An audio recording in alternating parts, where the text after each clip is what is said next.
Ok, obrigada, Ana Paula.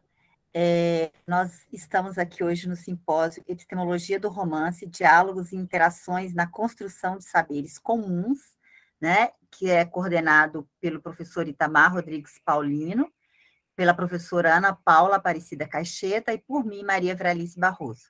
Antes de começar as apresentações, eu gostaria só de passar a palavra aos meus dois colegas, ao Itamar e à Ana Paula, para que eles se apresentassem e falassem um pouco aí do nosso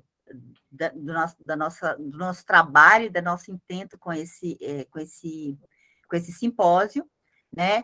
Lembrando aí que seria uma apresentação bem rápida, já que a gente tem 5 apresentações hoje, tá? Então, é isso. Muito obrigada, gente. Ana, Itamar. Ana, por favor.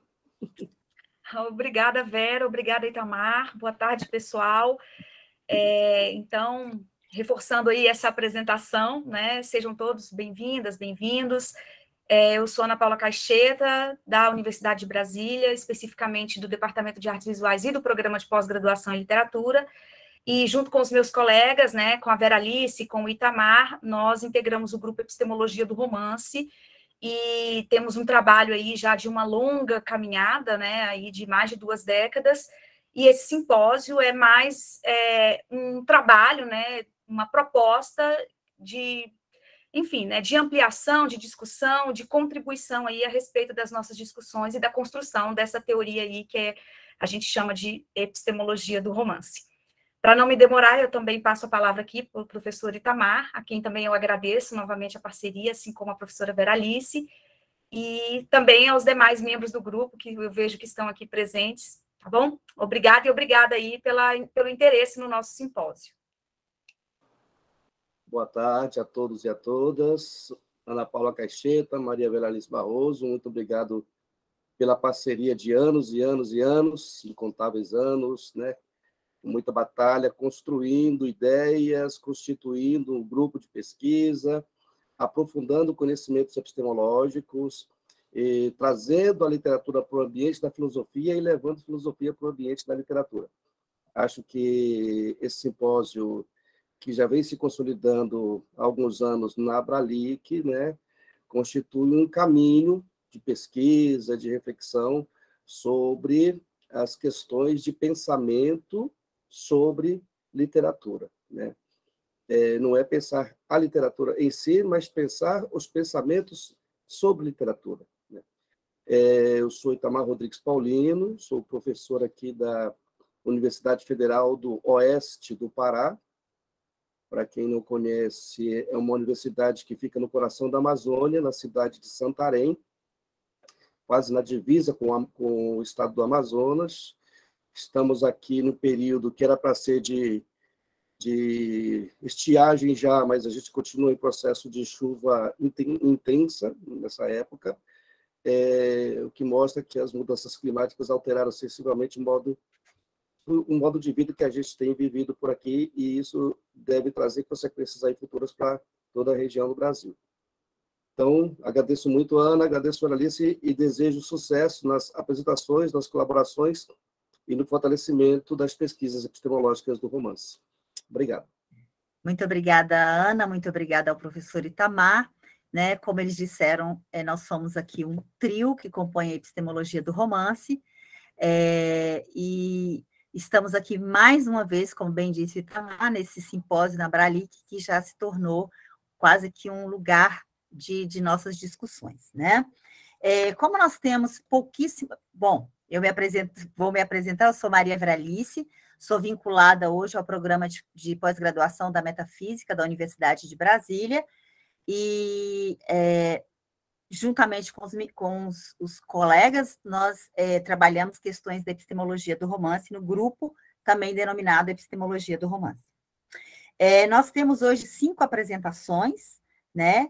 E essas 5 apresentações, nós vamos delimitar uma organização, espero que esteja bom para vocês, que é de 15 minutos para cada fala, e ao final nós teremos as perguntas, as questões, os debates, enfim, aquilo que nós não conseguirmos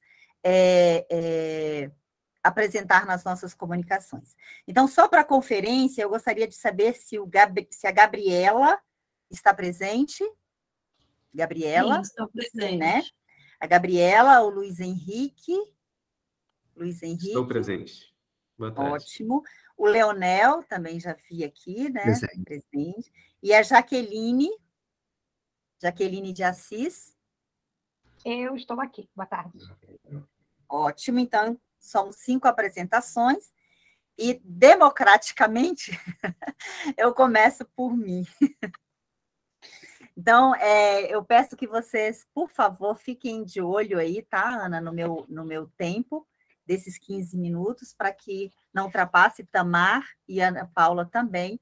Eu peço que vocês me chamem a atenção caso eu ultrapasse, quando eu estiver aí próxima do final do meu tempo.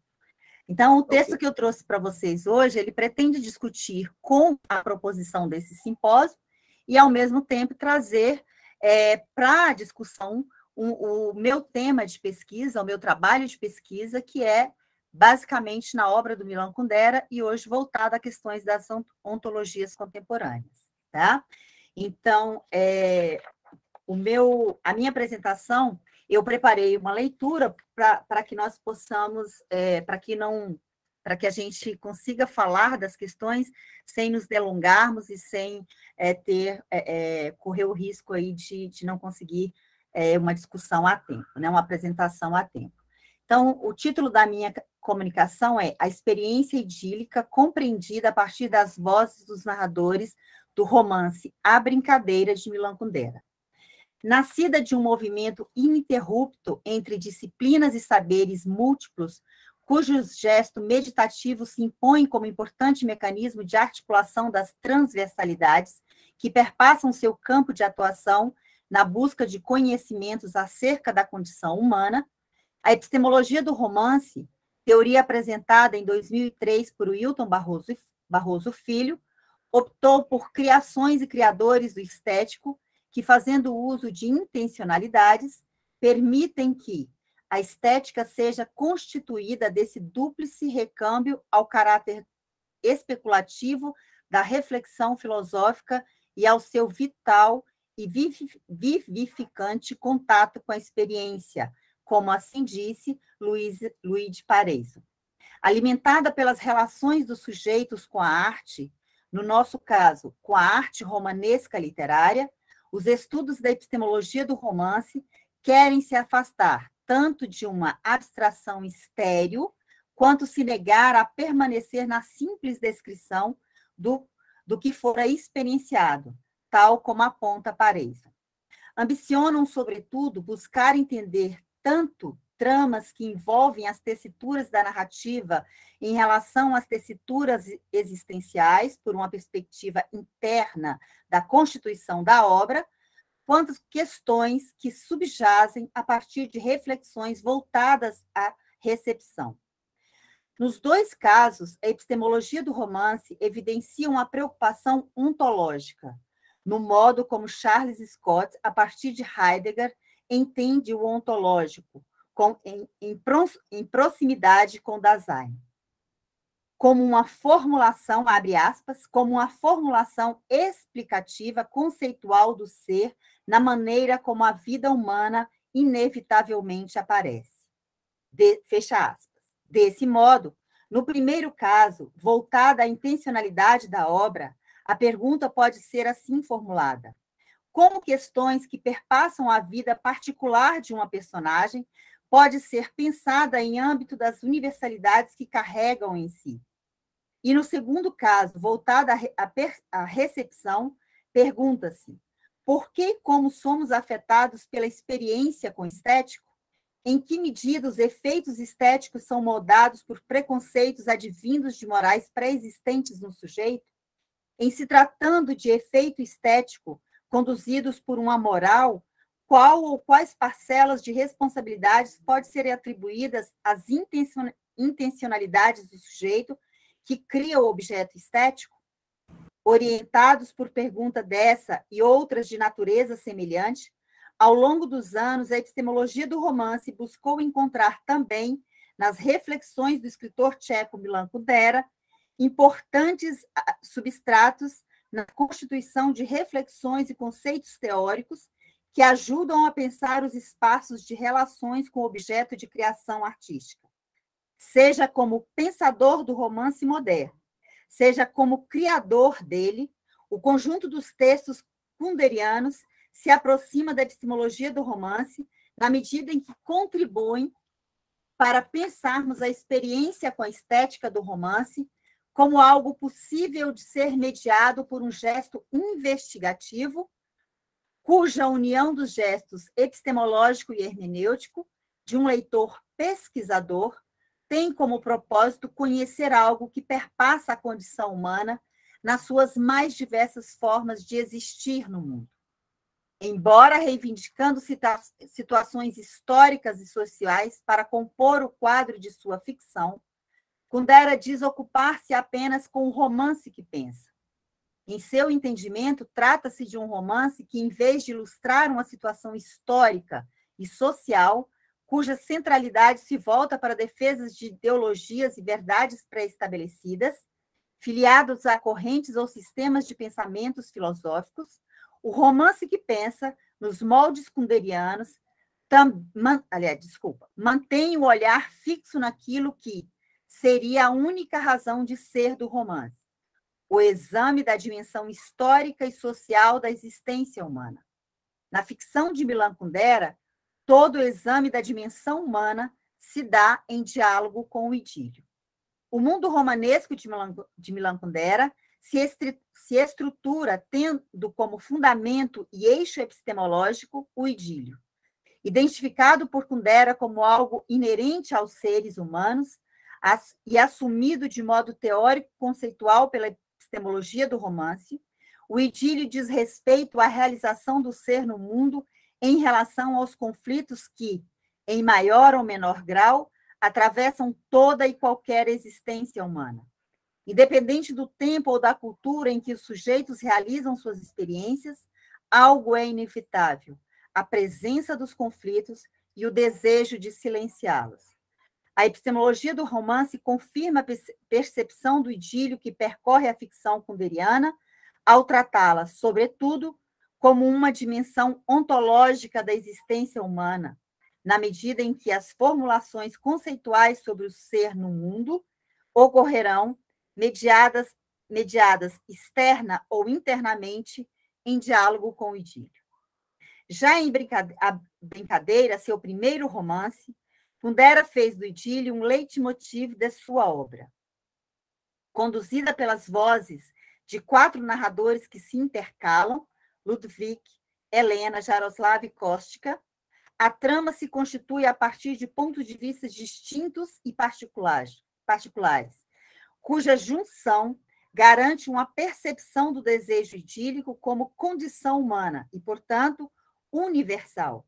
Enquanto o protagonista Ludwig busca vingança por ter sido expulso do partido constituído pela voz unificadora e ordenadora do Partido Comunista, Helena, por sua vez, permanece fiel aos desígnios do partido, pois eles, assim como o amor e o casamento, representam para ela o absoluto, o indivisível. Para Helena, as instituições políticas, amorosas e matrimoniais são garantias de permanência dentro de um acordo categórico com o próprio ser. Portanto, fora da fragmentação e da relatividade na qual se instauram os conflitos.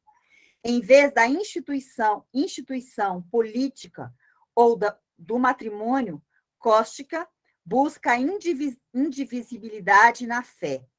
Mesmo dentro da ciência, já que é médico, ele se nega a lidar com o princípio da dúvida, pois o paraíso a que almeja é o paraíso divino, no qual Deus não necessita de comprovação. Jaroslav, por sua vez, busca a realização de seu idílio na arte, na tradição folclórica musical representativa das glórias e heroísmos do passado nacional tcheco. Fazendo dessas 4 vozes egos experimentais, Kundera intencionalmente explora, pelo menos, 5 dimensões do idílio. A dimensão da razão moderna, a dimensão do amor romântico pautada no absoluto platônico, a dimensão política, a dimensão religiosa e a dimensão artística. Sem que as personagens, na condição de egos experimentais, adquiram status de instrumentos de verificação de sentimentos e conflitos humanos nas suas experiências com e no mundo, o modo de narrar faz que essa experimentação ultrapasse os códigos da pura representação. As estratégias adotadas pelo romancista criam condições e instigam para um jogo no qual as possibilidades interpretativas se multipliquem. E, sem dúvida alguma, o riso e o erotismo são 2 recursos imprescindíveis, pois é por meio deles que as pretensões idílicas se desmoronam uma a uma. Enquanto a indivisibilidade de Helena se fragmenta pela perda do casamento, da traição por parte do amante e do marido e do próprio adultério, a fé de Kostka terá que lidar com as tentações terrenas que lhe impõem conflitos entre seu corpo e sua alma na trajetória em direção ao paraíso celestial. O idílio artístico de Jaroslav é estilhaçado pelas imposições da indústria cultural, fazendo que aquilo que executa como grande arte não seja nada além de caricaturas do que um dia fora a tradição folclórica de seu país. Mas é com Ludovic que a trajetória irônica desses anti-heróis se consagra. Embora se instale na narrativa como um ser dotado de inteligência e capacidade de ver o presente de modo bem mais problematizado do que via os seus demais narradores, Ludovic se apresenta no romance como uma espécie de contemporâneo de seu tempo, aqui pensando no conceito de George Agamben. A tragédia do protagonista reside exatamente na lógica que, em contraposição ao amor de Ludovic, pautada numa lógica binária, ao amor de Helena, a fé de Kostka e a sensibilidade estética de Jaroslav, ele faz uso. A razão idílica de Ludovic, pautada numa lógica binária que orientou seu predecessor, Dom Juan Tenório, e boa parte da modernidade, negligencia um dos mais importantes princípios da vida humana, o princípio da transformação. Ao retornar para executar seu plano de vingança, milimetricamente pensado nos muitos anos que se passaram desde sua expulsão do partido, Ludovic não levou em conta o fato de que aqueles que seriam seus objetos de vingança não mais existiam, nem eles, nem as causas que o motivaram no passado. Porque, diferentemente de Ulisses, quando retorna à sua Ítaca, a coesão harmônica dos heróis épicos, tal como nos mostra Lukács, ou a primazia da razão que fez Descartes proclamar o homem como senhor e dono, não tem lugar na esfera do romance, como nos fez ver Cervantes. Todos os desafetos do herói kunderiano haviam passado por transformações. Sendo assim, em vez da glorificação de Ulisses, os resultados de suas estratégias de vingança não poderiam ter outro fim senão a derrisão. Se a trajetória idílica das vozes narrativas foram destronadas pelo riso irônico, as identidades de Lucy e Pavel, 2 personagens centrais, jamais poderão ser mapeadas pelo leitor, uma vez que os dois são concebidos em conformidade com o olhar idílico moldado pelas concepções de mundo de cada uma das vozes narrativas que as descrevem. Se o texto se estrutura sobre as supostas ações dessas 2 criaturas, ao leitor atento às subversões do jogo narrativo, não restará outra opção senão o benefício da dúvida sobre tudo o que é dito e pensado pelas vozes narrativas, não podendo ser processado de outro modo que não seja como uma grande brincadeira, e para a epistemologia do romance, uma brincadeira séria, uma brincadeira que, transformada em jogo, tal como esteticamente o concebe Gadamer, requerendo do leitor pesquisador procedimentos investigativos, como sugere a epistemologia do romance, por meio de reflexões metodológicas orientadas por estudos sobre o Cério Luderi, desenvolvida por Itamar Rodrigues Paulino. Conforme as reflexões teóricas da epistemologia do romance, desenvolvidas por Ana Paula Caixeta sobre o conceito de gesto, ao lidar com ramificações artísticas nas quais a criação é movida por intencionalidades daquele que cria, do recebedor, requer-se o gesto filosófico que se posicione no sentido de questionar e refletir não só sobre aquilo que se parece óbvio, mas, sobretudo, acerca daquilo que toca os nossos sentidos na relação com o objeto estético. O gesto filosófico é, então, crucial para não nos deixarmos apanhar pelas armadilhas de nossas éticas e morais, que não poucas vezes impedem ou interrompem o processo fruitivo. A partir disso, encaminho para o final, lembrando que, por muitos anos, a brincadeira, assim como grande parte da obra kunderiana, foi lida como denúncia ao socialismo soviético. Era nesse suposto olhar político e ideológico que residia sua importância. De minha parte e de parte da crítica contemporânea, as perspectivas interpretativas transitam por outras vias, pois, se assim fosse, não faria sentido algum retomar o conteúdo dessa obra no espaço e tempo em que aqui estamos.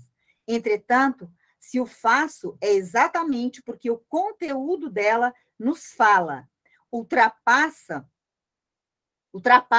as perspectivas de engajamento denunciador, calcado na assunção de verdades e ideologias, hoje tanto reivindicadas pela arte.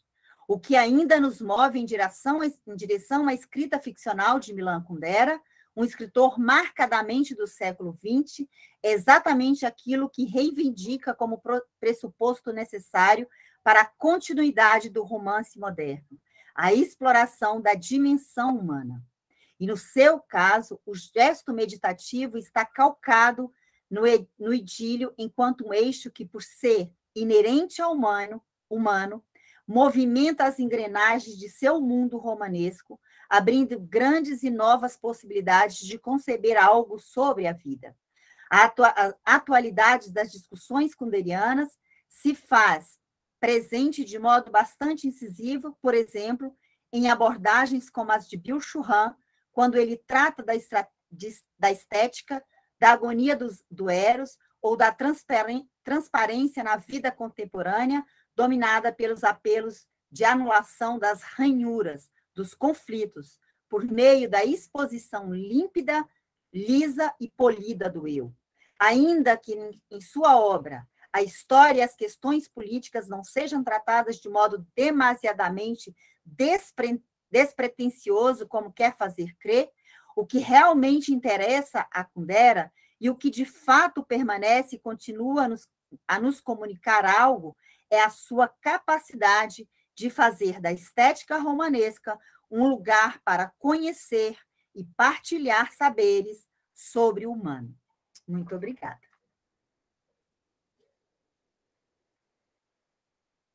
Bom, muito obrigada. A gente deixa as falas, né, para as perguntas e as inserções ao final, né, das apresentações. E agora eu gostaria de passar a palavra para a Gabriela Cristina Borborema Bouzo, né, que vai apresentar, que vai nos presentear aí com a fala A Desilusão da Personagem de Romances Fundadores como Dom Quixote e Emma Bovary. Olá, Gabriela. Boa tarde a todos. Bom, sou a Gabriela, né, como já foi apresentado. Eu vou usar slide, tá, para me orientar. Então, eu posso apresentar? Posso colocar para apresentar? Sim, por favor, Gabriela. Tá bom. Peraí.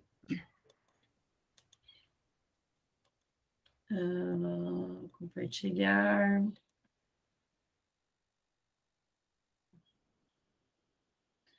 Já tá aparecendo, né? Sim. Aparecendo, sim. Obrigada. Muito obrigada. Bom, meu nome é Gabriela, né? Eu sou doutoranda, estou no primeiro ano do doutorado de estudos literários lá na Unesp de Araraquara. E aí aqui eu não coloquei a minha orientadora, que é a Guacira, como coautora, porque eu desenvolvi esse artigo ano passado, antes do doutorado. Então, o trabalho se chama Desilusão da Personagem de Romance Fundador, short chama Bovary, e veio como uma ideia de uma disciplina que eu desenvolvi lá no IBILSE, de forma remota, com o professor Gentil de Faria, IBILSE da Unesp de Rio Preto. Então, só contextualizando, né, o tema seria a questão da intertextualidade que vai ser estabelecida aí entre esses personagens e romances. Aí o corpus, claramente, são os romances Don Quixote e Madame Bovary. E o objetivo é averiguar esse caso de intertextualidade, né, duas protagonistas iludidas e depois desiludidas, cujos romances de que fazem parte são fundatórios de uma nova era na literatura, né? E o embasamento teórico eu utilizei o Gentil de Faria, que foi meu professor, o Gerard Genetti, o Laurent Gene, a Júlia Cristevá, a Mariadele Menegatsu e o José Monteiro Regueira.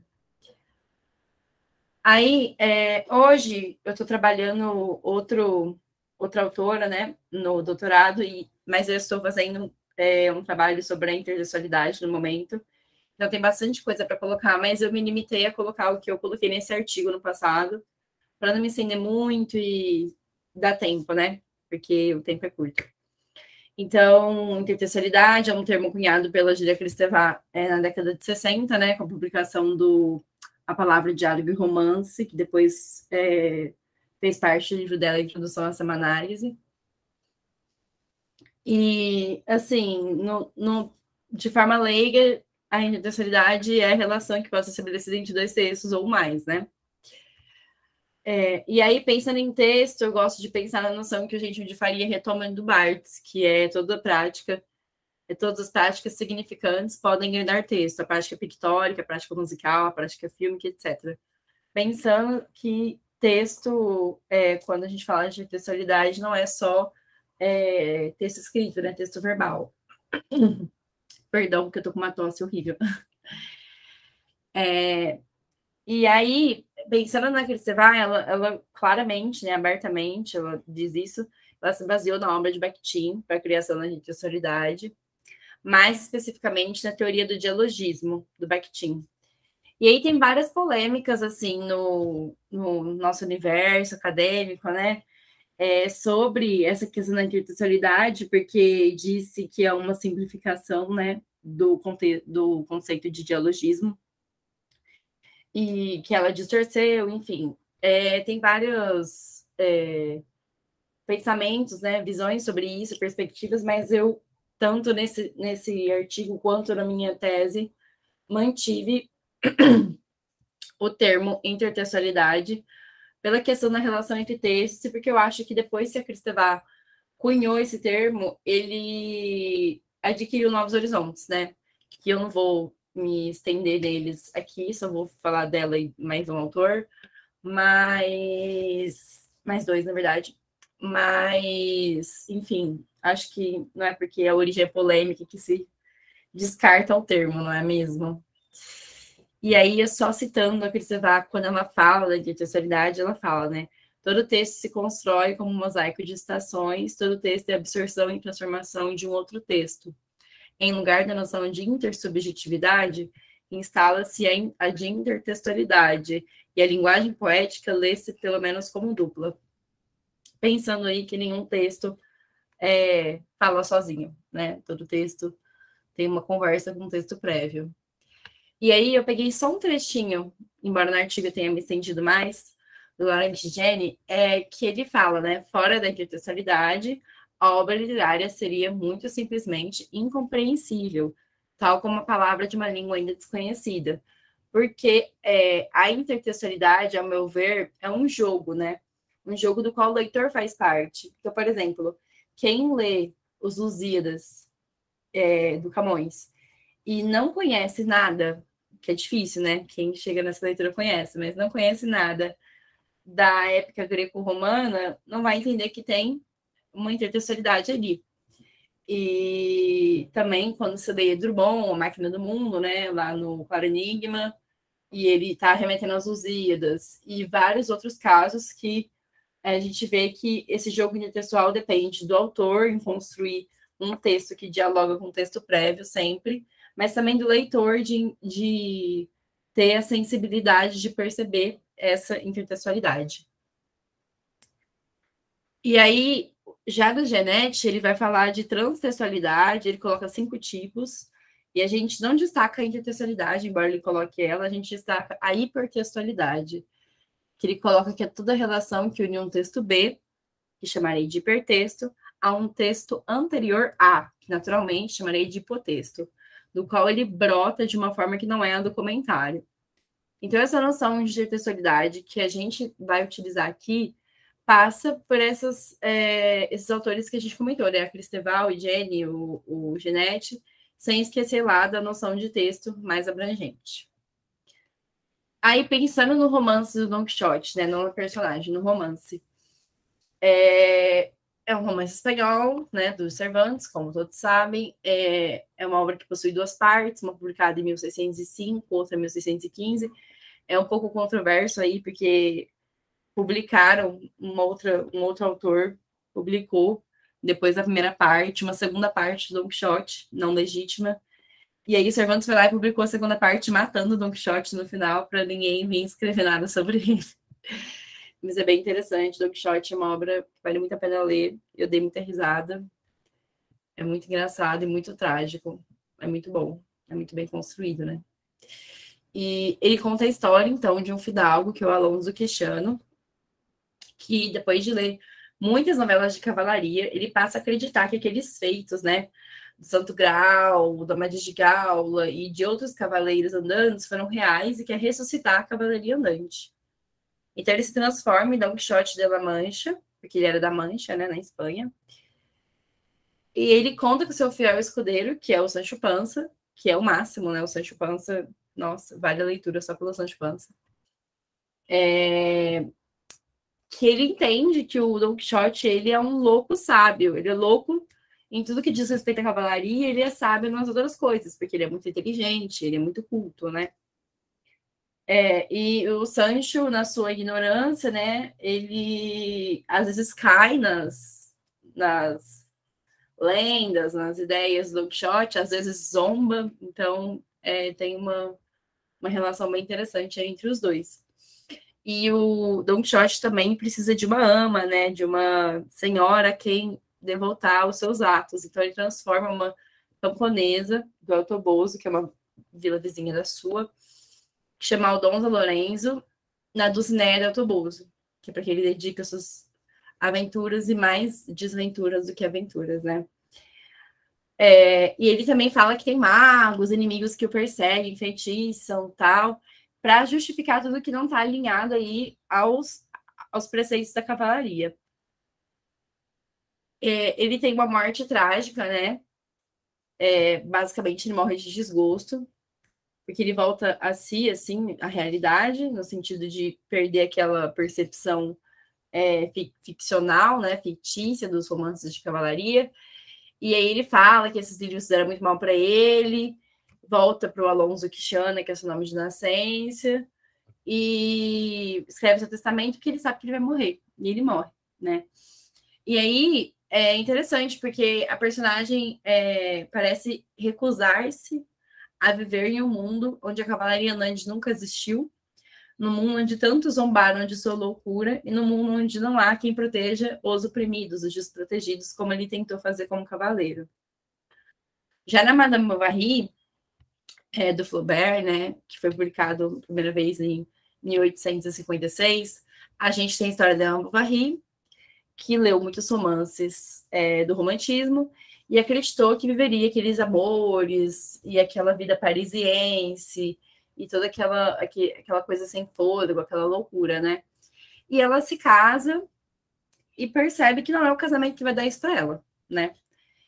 E aí ela encontra no adultério. Primeiro ela tem um casinho platônico, depois ela se relaciona com o Rodolfo, e aí ela volta para esse casinho platônico que se torna real. Ela encontra no adultério essa resposta para esses sentimentos, para sentir aquela necessidade que ela precisa preencher esse vazio, né? Mas o Rodolfo abandona ela se cansa do Leão, e ela percebe que nada vai preencher esse vazio que ela sente, né? Nem o marido, nem a filha, nem o adultério, nem todas as coisas que ela encomendou de Paris. E ela se enfia numa dívida enorme por causa dessas coisas que ela encomenda de Paris. E aí ela comete suicídio, ela toma arsênio, né? É um suicídio bem longo e doloroso. São várias páginas descrevendo os sentimentos, as sensações dela. É bem triste. Então, pensando nessa ilusão e depois desilusão, isso acontece nos 2 romances, né? Com as 2 personagens aí. No caso do Don Quixote, personagem, né?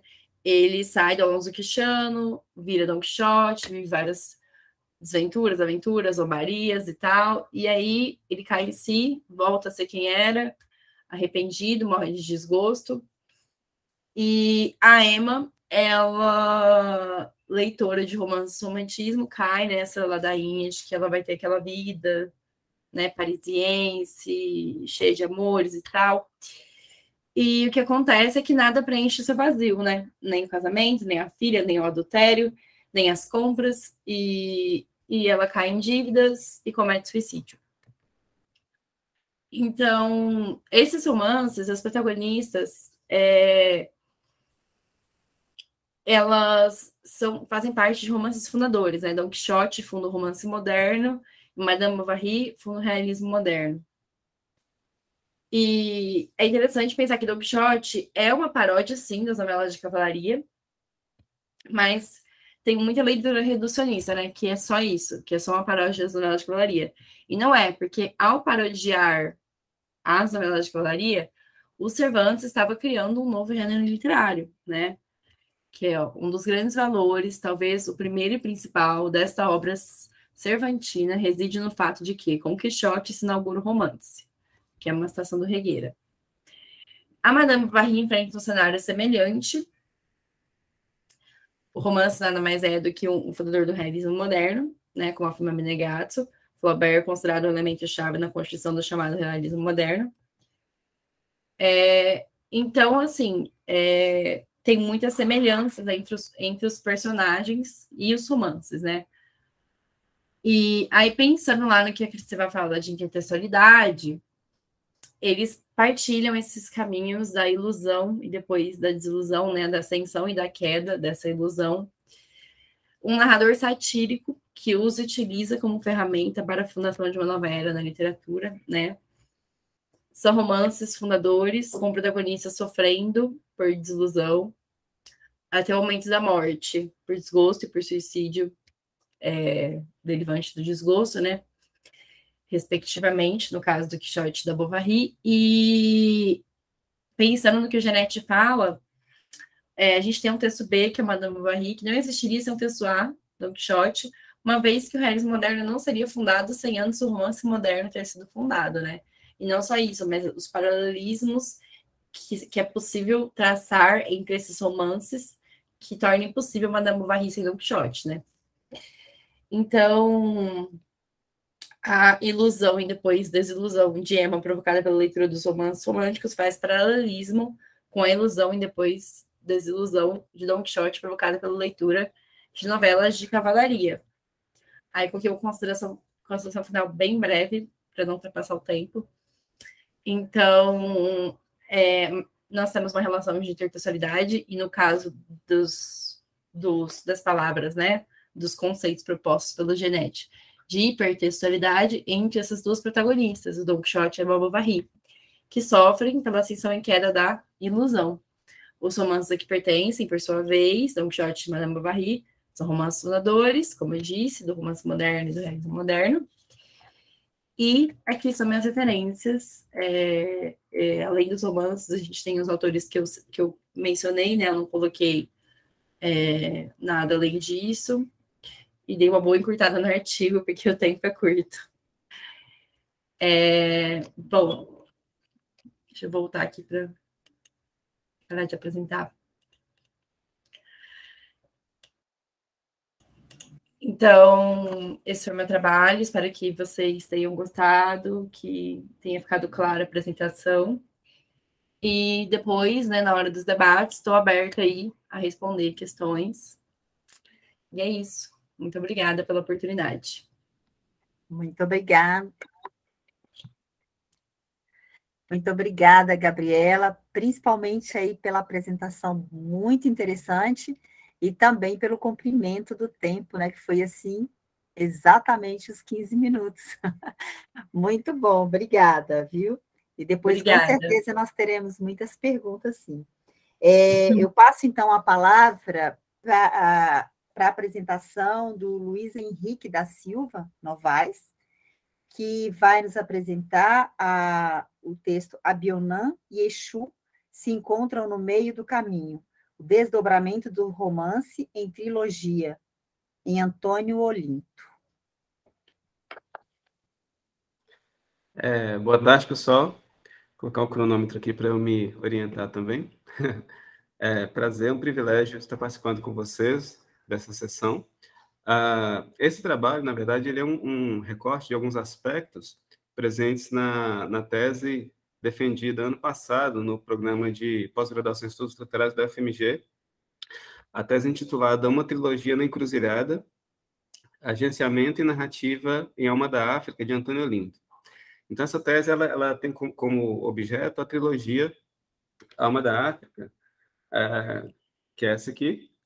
Eu mostro porque, embora sejam livros extremamente bons e relevantes, pouca gente conhece, né?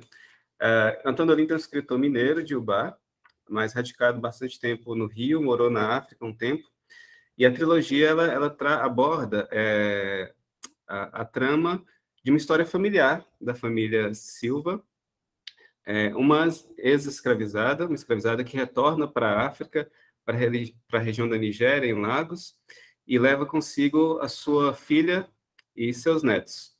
A protagonista do primeiro romance, que é A Casa da Água, é justamente a Mariana, que é a neta dessa ex-escrava, a Iná. O segundo romance tem como protagonista a Abionã, que é a personagem central, que está como referência no trabalho da apresentação.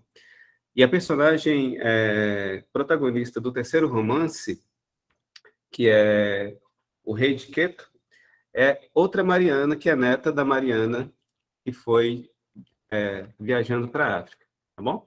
Essa introdução só para um conhecimento breve sobre o romance. Eu vou, na verdade, ler a apresentação para que eu consiga me organizar melhor em relação ao texto, tá bom?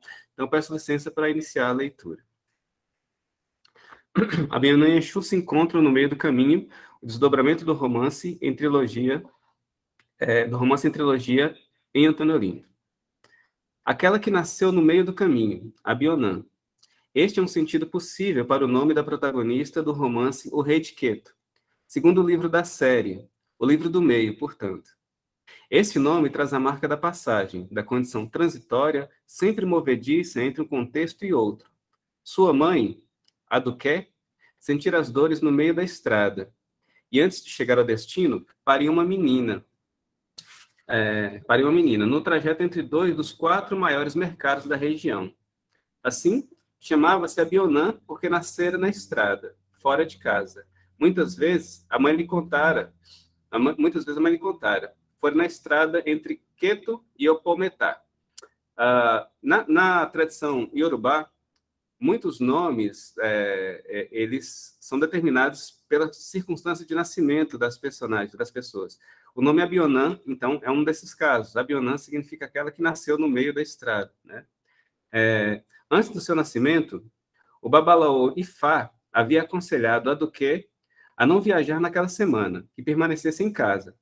Comerciante que era, porém, a mulher decide manter sua rotina de peregrinação pelas feiras e, como consequência dessa decisão, acaba parindo sua filha no meio do caminho, justamente no dia dedicado a Ifá e a Exu.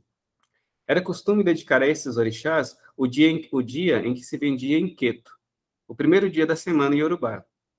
Abionã herdaria, então, a vocação de comerciante da mãe, e já adulta, se dedicaria ao mesmo trabalho de negociar mercadorias típicas do local.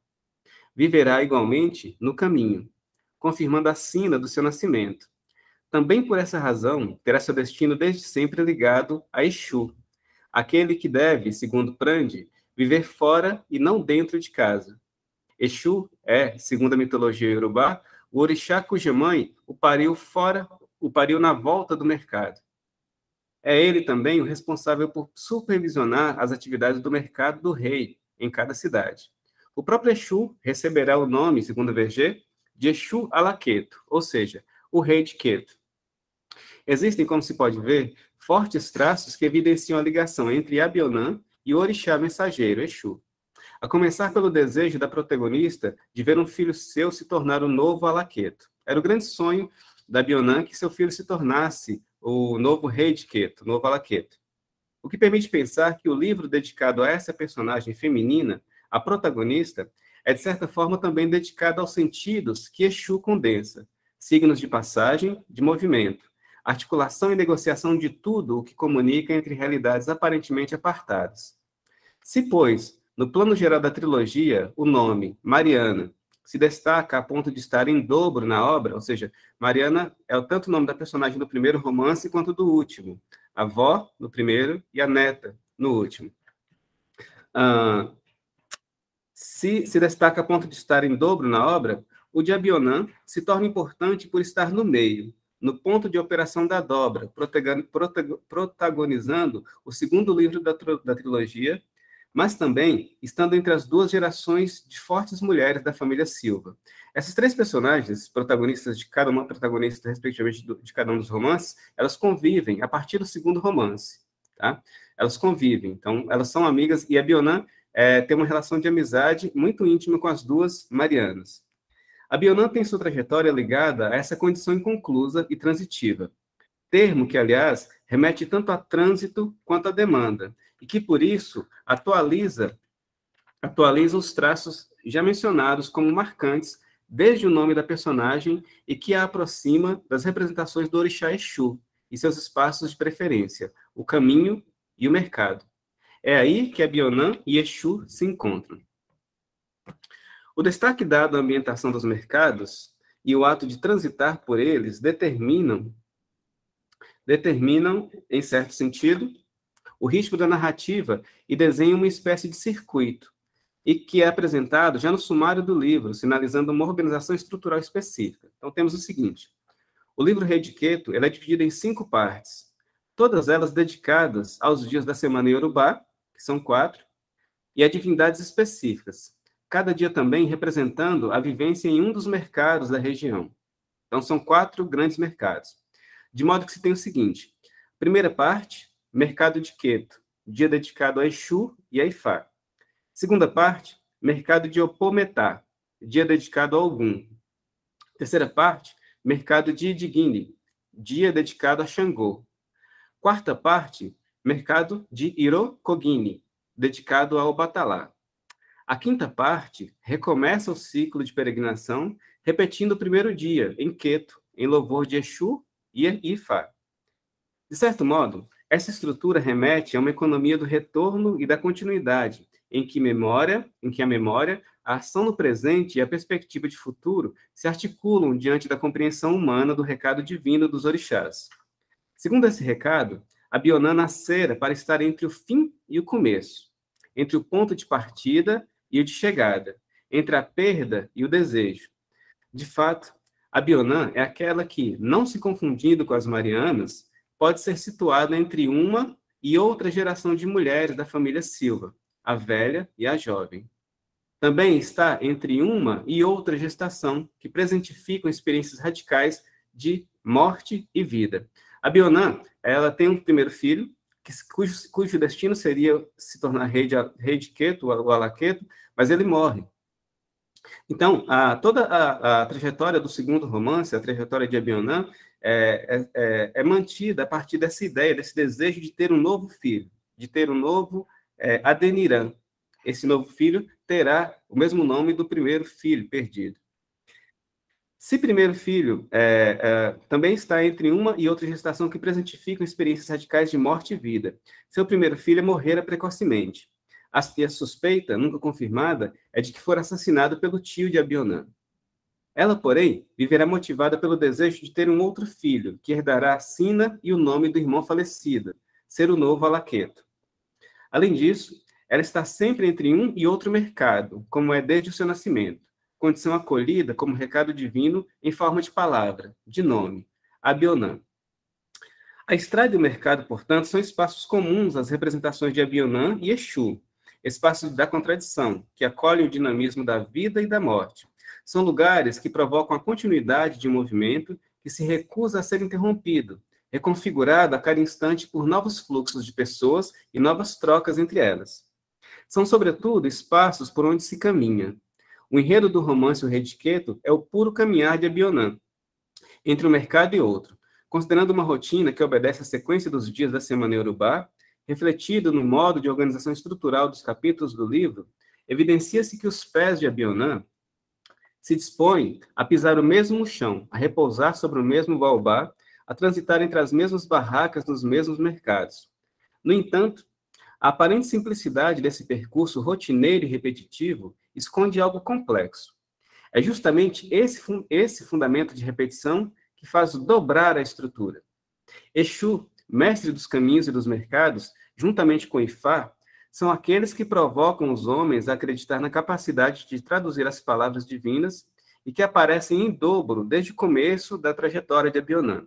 Vale lembrar que na estrutura dos capítulos do livro, o único dia em que se repete o mercado, né, repete-se o mercado dedicado a Ifá e a Exu, que é o mercado de Queto, ou seja, os únicos orixás que têm uma presença repetida no circuito que configura o trânsito da Abionã.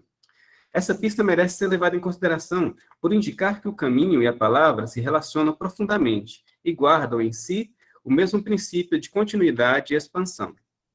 Particularmente influenciada por Exu e por Ifá, Abionã herda daquele a habilidade para negociar, enquanto aprende com este a estar atenta aos recados sutis que os orixás mandam aos humanos. A herança de Ifá está relacionada, portanto, à capacidade de escuta daquilo que nem sempre é evidente. O exercício dessa capacidade está condicionado a um necessário processo de tradução. De fato, a influência de Exu e Ifá na vida de Abionã determina uma posição preferencial, especificada pela condição de mediação que lhe é característica. Estar no meio dos mercados, do caminho das pessoas, é um modo de estar no mundo. Além da noção posicional, a influência desses orixás indica certo modo de ser que se caracteriza principalmente por uma radicalidade em favor da escuta e pela recusa a toda interdição, do caminhar e do dizer.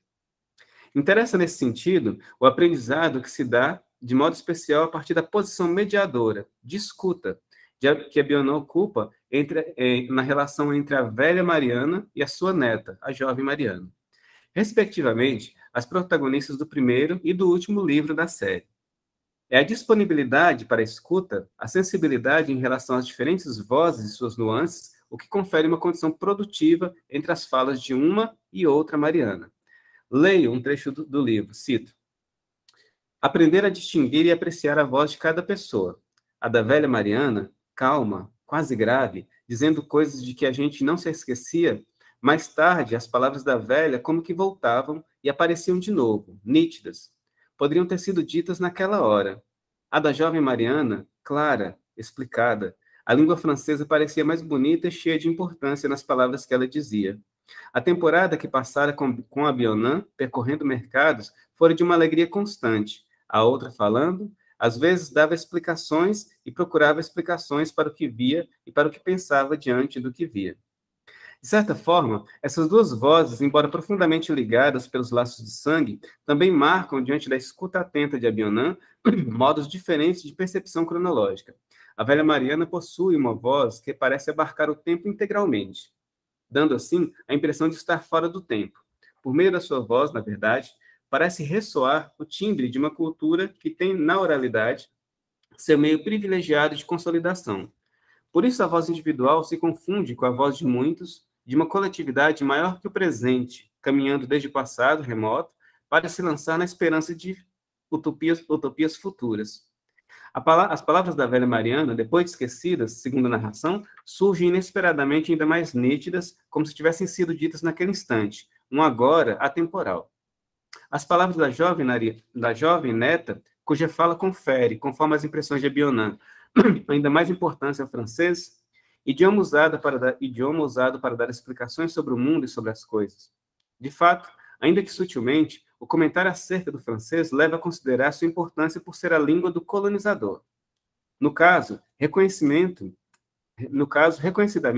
a língua da razão e da abstração, ligada às noções de claridade e luminosidade do pensamento, polo positivo dentro do jogo discursivo entre a cultura europeia e africana, em uma conhecida retórica que faz recair sobre a África negra o injusto peso de ser o polo negativo, convenientemente representado pela barbárie, pela escuridão do espírito.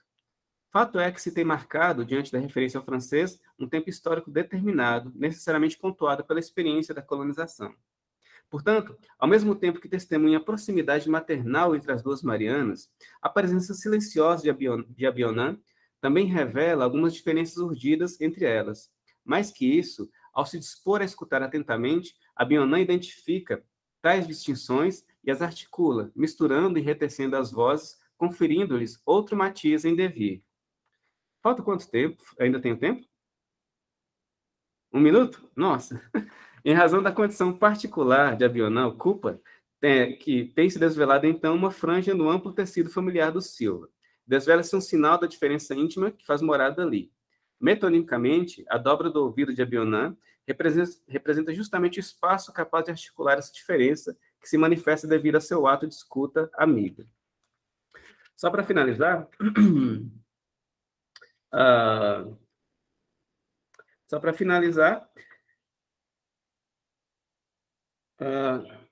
é possível afirmar que a forma romanesca, nesse caso, repete seu fundamento nas estruturas menores que o compõem. No caso, a personagem se firma como metonímia do romance, da qual é protagonista, ou seja, o Rei de Queto, e reflete, em nível interno, a função posicional que o livro exerce no âmbito da série.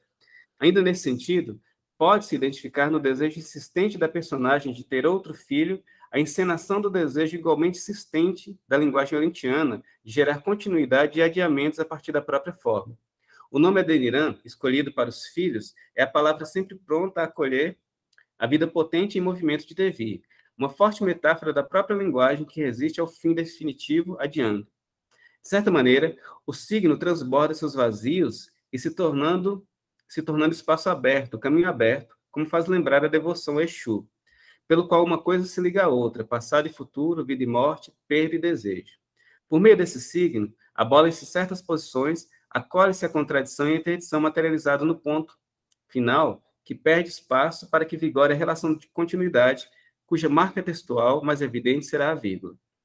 Portanto, a posição de um Rei de Queto só pode mesmo ser a do meio. Essa é, de fato, a posição da vírgula, a ratificar a transitividade e a completude da frase. A vírgula age como mola, sucessiva dobra situada internamente à linguagem e que a projeta a partir de si mesma, gerando tensão e energia suficientes para que a estrutura amplie seu alcance. Tal qual a vírgula, o Rei de Queto demandada é marca de transitividade da linguagem olintiana, da sua recusa de toda interdição do caminhar e do dizer. Bom, é isso. Na conversa eu retomo, então, algumas questões, mas obrigado pela atenção de todos. Desculpa passar uns segundinhos aí do tempo. Obrigado.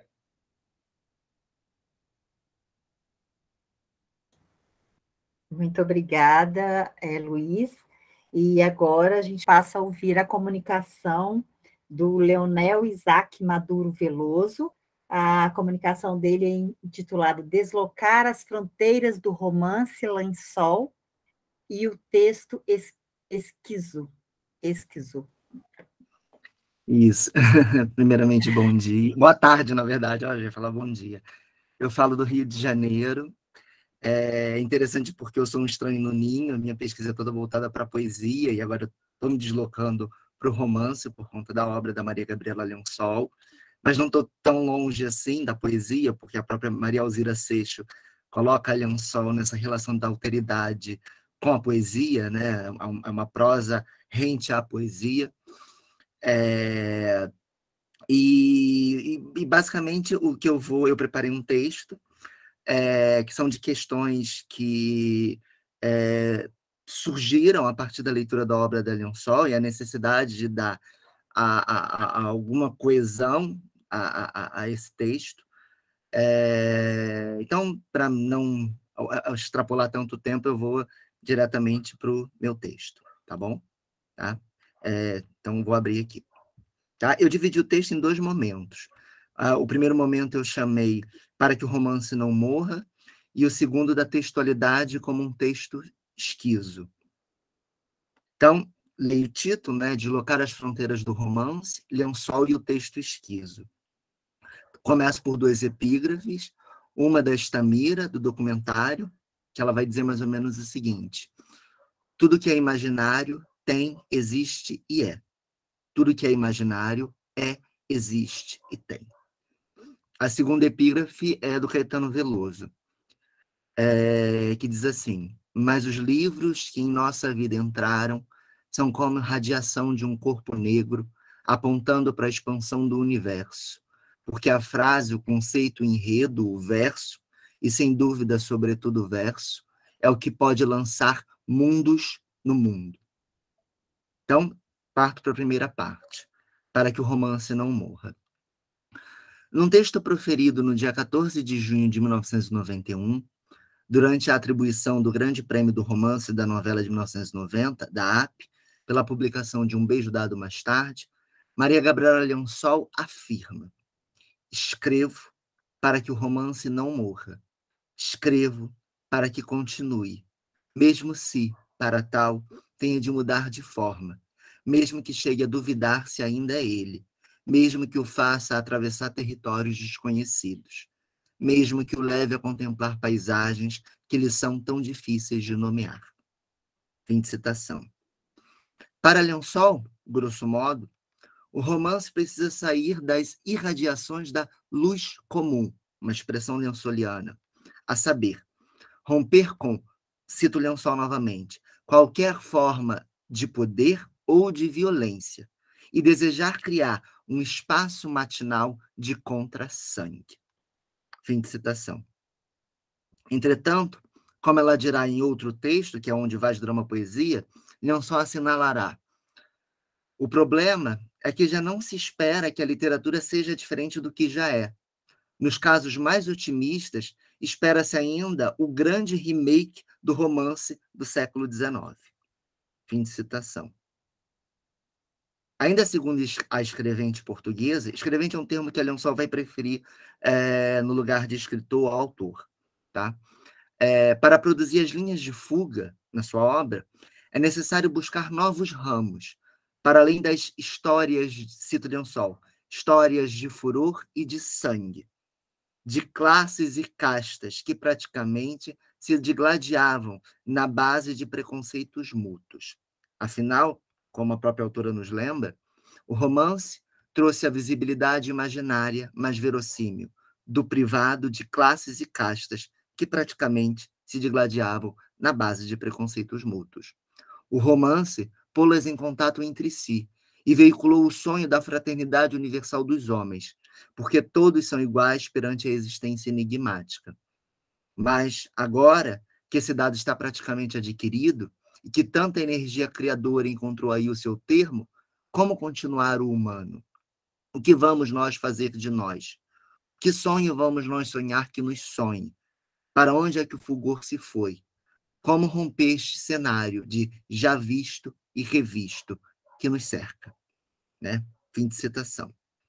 Ainda, a Lençol vai dirá que a maneira de romper com esse cenário do já visto e revisto, né, de pensar uma outra forma para o romance, ela vai dizer o seguinte: a ideia é, né, o projeto dela, deslocar o centro nevrálgico do romance, descentrá-lo do humano consumidor de social e de poder, operar uma mutação da narratividade e fazê-la deslizar para a textualidade, um acesso ao novo, ao vivo e ao fulgor. Fim de citação.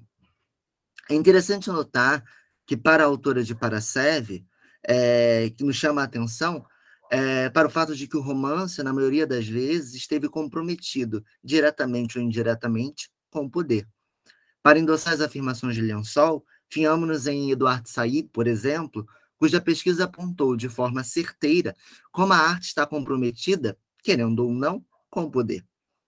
Além disso, se pensarmos em uma das origens do romance, conforme Lukács e Adorno, perceberemos que ela remonta ao gênero épico e às suas histórias de furor e de sangue.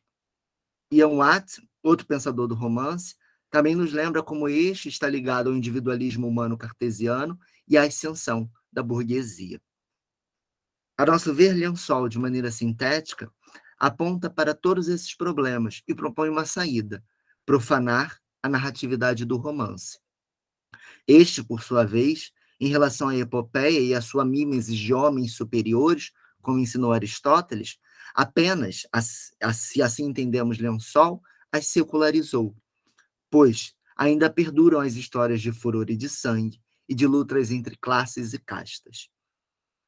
Segundo Agamben, secularização implica a remoção de algo mantendo intactas suas forças, restringindo a deslocar de um lugar para o outro. Assim, a secularização político-conceitual limita-se a transpor, mantendo intacto seu poder. Já no caso, a profanação implica uma neutralização daquilo que é profanado. Depois de ter sido profanado, o que estava indisponível e separado perde a sua aura e acaba restituído ao uso.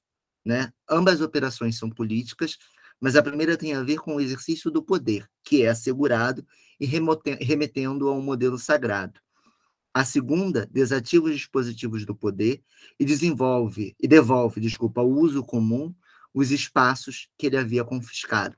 Então, de alguma maneira, lendo a Lençol, a gente que entende que aquele romance, como ela está dizendo, que a cultura e a crítica quer fazer sempre um remake do século XIX, está atrelado a esse projeto de uma secularização, né? Ainda ligada a um certo modelo épico, com as suas narrativas de furor e de sangue e de luta de classes, né? E de mal-estar do indivíduo demoníaco em relação à sociedade, quando a gente pensa no Lukács na teoria do romance. Já a textualidade lençoliana visa uma profanação desse romance, né? Levar ele a um outro lugar, né? E a partir daí criar outros espaços respiráveis, a partir desse espaço na literatura que, segundo ela, foi confiscado. Como nos lembra Lençol, escreve-se para que o romance continue, cito novamente ela na introdução, mesmo que se para tal tenha de mudar de forma, mesmo que chegue a duvidar se ainda é ele. A textualidade é uma resposta possível e política a uma forma, gênero congelada e que apenas produziu uma secularização da épica. Lençol, por meio da textualidade, produzirá uma desestratificação da narrativa do romance, deixando que os fluxos interrompidos busquem conexões imprevistas aos olhos do leitor, seja na esfera da língua, sem impostura, seja na esfera da trama. O ato profanador de Lençol é, assim gostamos de pensar, um ato de amor. E aí, quando eu gosto de pensar nessa imagem do ato de amor, eu retiro do livro do Deleuze e do Guattari, o Mille Plateaux, onde eles vão classificar o que é o amor, né? O que é amar alguém. O que quer dizer amar alguém? É sempre apreendê-lo numa massa, extraí-lo de um grupo, mesmo restrito, da qual ele participa, mesmo que por sua matilha ou por outra coisa, e depois buscar suas próprias matilhas, as multiplicidades que ele encerra, que são talvez de uma natureza completamente diversa, ligá-las às minhas, fazê-las penetrar nas minhas e penetrar as suas. Núpcias celestes, multiplicidades de multiplicidades. Não existe amor que não seja um exercício de despersonalização. E aí eu completaria dizendo, né, para brincar com o que eu tenho utilizado do profanador, que não seja um exercício de profanação, né? E aí eu parto agora para a segunda parte do texto, que é da textualidade como texto esquizo. Conforme Maria Gabriela Lençol, quem lê, assim como quem escreve os seus textos, né, deve se deixar, em parte, fulgurizar. Isto é, um processo de deslocação de fronteiras rente à psicose e sempre confrontada, por norma, a reações histéricas e a mecanismos de denegação. Logo, em tal escrita, ou melhor, nessa textualidade, defrontamos-nos com o que chamaremos, com Gilles Deleuze e Félix Guattari, de texto esquizo, ou melhor, um texto desterritorializado por um devir esquizo, produtor, muitas vezes, de resistência em parte dos leitores. Todavia, para outros, os legentes, aqueles, parafraseando novamente Leon-Sol, possuidores do desejo da bondade de lhe fazer companhia, o texto convoca a conhecer uma geografia de escrita que não avança por desenvolvimentos temáticos nem por enredo, inserindo-se fora da escrita representativa, oferecendo, contudo, uma unidade, mesmo que aparentemente não lógica. Conforme a abertura da figura a Borges de O Livro das Comunidades, primeiro livro da geografia de Rebelde, tal escrita se apresenta fora de qualquer lógica reprodutiva, seriada, vinculada a acontecimentos de poder. Tal textualidade, ou segundo nossa terminologia, tal texto esquizo, ensina-nos que a sua geografia de escrita é formada por realidades movidas por forças virtuais captadas em sobreimpressão. Explico-me. Técnica visual utilizada por místicos, seres vivos não humanos e alguns escritores que se tornam figuras na escrita de Leon-Sol, cuja arte é ver o mundo sobreimpresso, impelindo o deslizar de paisagens afastadas ou inomináveis umas sobre as outras, onde o poder nunca alcançaria submeter o seu domínio. É interessante pensar, como nos lembra Deleuze e Guattari, que o esquizo não tem princípios, ele é só uma coisa sendo outra. E daí essa possibilidade de ver o mundo sobreimpresso, né? Realidades sobre realidades, que nunca é uma realidade única, sempre mundos no mundo, né? Sempre outro. Ele não tem um princípio definido, digamos assim. Ele só é uma coisa... Nesse sentido, tal geografia de escrita apresenta-se como um corpo sem memórias de paisagem. Isso é uma expressão que a Leon-Sol vai utilizar na trilogia. Tal geografia, como um corpo sem memórias de paisagem, expõe, como nos lembra Silvina Rodrigues Lopes, cito Silvina Rodrigues, vários fragmentos de mundos que não existem antes do texto, mas foram trazidos, descobertos, inventados, no tempo vazio do seu acontecimento, pelo tempo vazio do seu acontecimento. Existem em comunicação. Cada um participa dos outros, sobrepondo-se-lhe e propiciando, por uma espécie de osmose, alteração mútua. Fim de citação. Mundos no mundo, ou outras margens nas margens do papel. Cito Leon-Sol num fragmento do Livro das Comunidades, perdão. É o fragmento inicial, né? Apoiou o cabelo no espaldar da cadeira, olhando para cima, e quando distinguiu em frente, ritmava com os dedos através de um longo caminho de contemplação obscura e de aridez, teve que percorrer muitas linhas, até encontrar, no meio da página, depois de um espaço horizontal branco, que parecia uma outra margem ali na página. Fim de citação. Tal real trazido pela textualidade leonsoliana, e lido aqui como um corpo sem memórias de paisagem, cuja emergência como vivos surge do ritmar dos dedos, na contemplação obscura, onde faz surgir a outra margem, pode ser aproximado de um corpo sem órgãos, deleuziano, guattariano, artudiano. O termo corpo sem órgãos tem um ponto de emergência nos trabalhos do escritor surrealista francês Antonin Artaud, em Para Acabar com o Juízo de Deus. Porque cito um fragmento. Porque atem-me se quiserem, mas nada há de mais inútil que um órgão. Em Leon-Sol, Deus, né, para acabar com o juízo de Deus, Deus pode ser traduzido como o processo de secularização do romance. Logo, na sua escrita, há um acabar com o juízo do romance.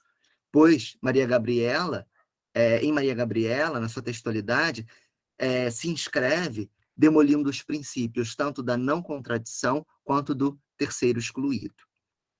Tanto que personagens podem morrer e não morrer e retornar o tempo inteiro. Né? Os personagens, na verdade, não morrem, né? Eles têm um fim, mas eles retornam nos outros livros. E o próprio projeto de escrita da Leon Sol, da ideia do livro único. Né? Então, de entrevistas, diários, a textos que estão sendo publicados ainda hoje, propõe e constrói essa ideia do livro único, que está atrelado a uma dimensão escritural em que a escrita é o duplo do viver. Bem, ainda indo a Deleuze e Guattari, em sua interpretação do corpo sem órgãos, estes afirmam a proposta artudiana, que a proposta artudiana, né, do corpo sem órgãos, pode ser aterrorizante, conduzir à morte, e não pode nem deve ser entendido como uma noção ou conceito, mas como um conjunto de práticas às quais nunca se chega e nunca se acaba de chegar, devido à sua característica de limite. Das características encontram novamente Leon Sol, quando esta entende, por exemplo, que pertence a uma linhagem de escritores que enlouqueceram, como Hölderlin, ou se mataram, como Virginia Woolf, e que sua escrita demanda um trabalho contínuo de um livro único.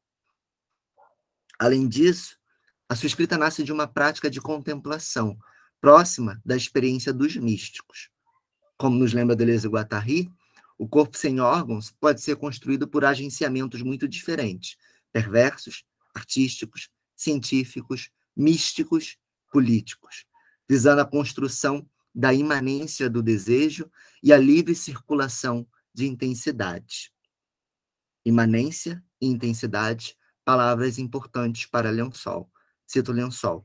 O lugar de criação do intenso é o mundo. Este. Ser contra ele é destruí-lo. Ser por ele é destruí-lo. Ser por ele é torná-lo involutivo.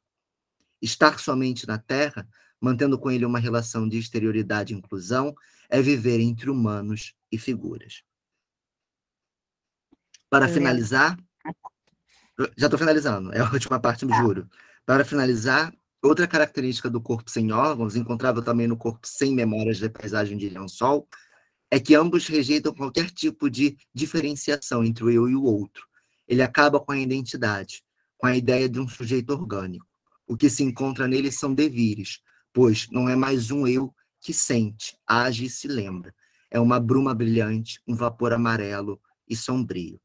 Os devires leonsolianos são as figuras, corpos, vozes mutantes que, segundo Silvina Rodrigues Lopes, cito, vozes disseminadas na escrita. Nada tem de autoridade da presença. Elas participam do anônimo por excelência, a presença que se perde no nome. Enfim. Finalizo.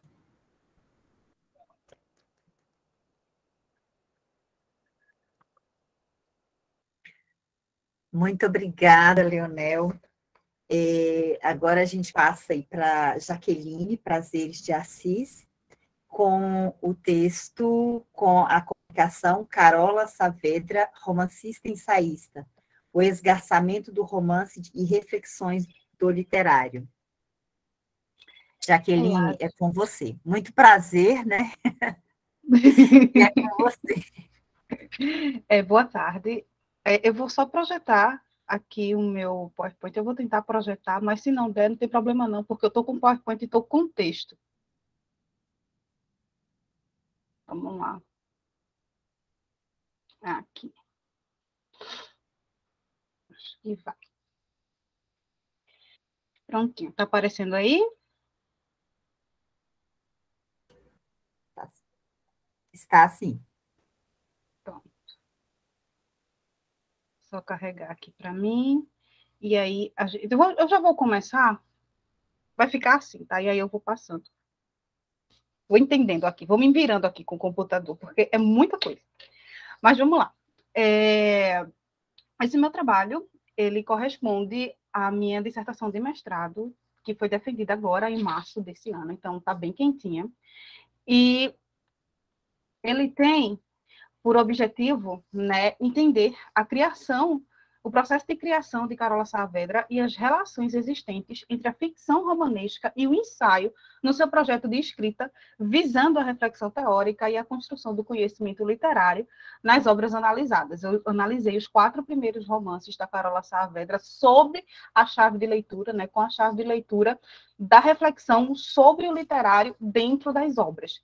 Né? As obras da Carola Saavedra, elas têm sempre 2 chaves de leitura. Uma é o enredo propriamente dito, que tem a história e os personagens, e a outra chave de leitura é a reflexão do literário, uma reflexão ensaística, né, do literário. Tá? E, para quem não conhece, essa é a Carola Saavedra, uma escritora brasileira, nascida no Chile, mas nacionalizada brasileira. Nasceu em 1973, é autora dos romances Toda Terça, Flores Azuis, Paisagem com Dromedário, O Inventário das Coisas Ausentes, e aí são os 4 livros que eu analiso. Tem também o Com Armas Sonolentas, de 2018, todos pela Companhia das Letras. Publicou recentemente, tá, em 2021, não em 2020, que é um livro de Desdobrável, que é um livro de ensaios pela Recaro Edições, e publicou, eu não lembro se no início desse ano ou final do ano passado, Um Quarto é Muito Pouco, que é um livro de poesias. Né? Seus livros eles foram traduzidos para o inglês, espanhol e alemão. E aí a Carola Saavedra está entre as 20 melhores jovens escritoras brasileiras escolhidas pela revista Granta. Ela é doutora em literatura comparada pela Universidade do Rio de Janeiro, professora e pesquisadora de literatura e estudos culturais do Instituto Luso-Brasileiro da Universidade de Colônia. Tá? Então ela está muito atuante aí no nosso cenário literário. E aí eu começo com minha leitura. O que faz com que as obras de Carola Saavedra sejam tão bem recebidas, tanto pelo público geral quanto pela academia? Essa foi a pergunta que estimulou de início a nossa pesquisa, e esse questionamento surge porque, quando terminamos a primeira leitura de suas obras, percebemos que havia algo mais profundo do que apenas as histórias contadas, já que eram bastante complexas e diferentes daquilo que é comum em nosso cenário literário nacional. Percebemos que cada um de seus romances foi escrito de uma forma diferente. No panorama dos seus 4 primeiros romances, ficou claro que nada se repetia, nem as histórias, nem os narradores, nem o tempo, nem espaço, nem estrutura. Suas obras pareciam ser testes, experimentações das possibilidades do literário, e, neste caso, das possibilidades do romance. Começamos ainda de forma embrionária a perceber implícitas em suas histórias reflexões sobre o processo de criação literário, sobre a arte, sobre as possibilidades do humano, por um lado, e, por outro lado, diálogos com textos já escritos, um certo tipo de tradição. Então, a Carola, as obras da Carola Saavedra, esses primeiros 4 romances, principalmente, eles estão nesse momento de interseção, em que a autora, ela é fruto do tempo dela, né? Todo autor é fruto do seu tempo, mas ele também traz essa tradição nele, e ele reescreve essa tradição dentro do texto, né? E a Carola Saavedra, ela faz em estruturas experimentais, foi uma nomenclaturazinha que eu utilizei, né? E aí, cada um dos seus romances, ela faz uma experimentação dos múltiplos focos narrativos, de uma experimentação de um romance epistolar, de um romance estético e de um romance ensaio, né? Mas sempre nessa perspectiva ensaística, de testar possibilidades. Não demorou muito para que a hipótese surgisse e fosse confirmada pela própria autora, pela própria Carola Saavedra, né? Que é isso a que ela se refere, a esse ensaio, que para ela sempre foi muito forte. Talvez das coisas que, fora da literatura em si, foi a que mais a influenciou. Quer dizer, essa coisa de pensar a literatura. E aí ela elogia, no momento, né, a pesquisa, porque ninguém nunca tinha perguntado nada a ela em relação a isso. E esse o ensaio, né, as possibilidades do literário é o ensaio, é a base de toda a sua escrita, e a escrita dela é, sim, ela se identifica como uma escritora ensaísta.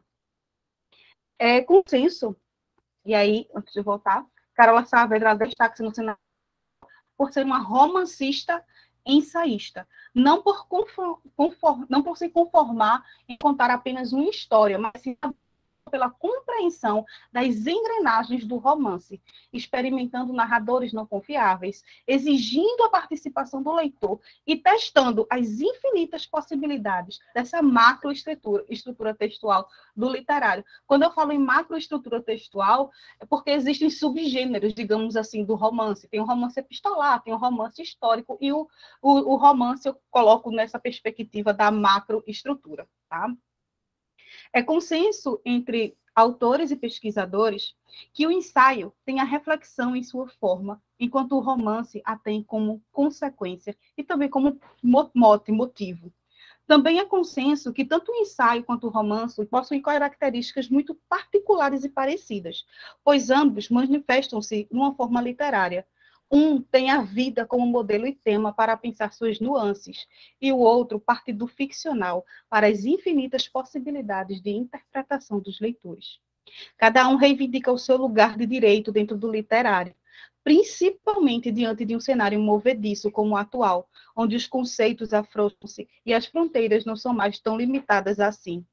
Vivemos em um contexto em que tudo o que antes era sólido, bem definido e estanque, se dissolve a partir do surgimento de novos comportamentos sociais, que reverberam em novas teorias, novos valores sociais e novas produções artísticas.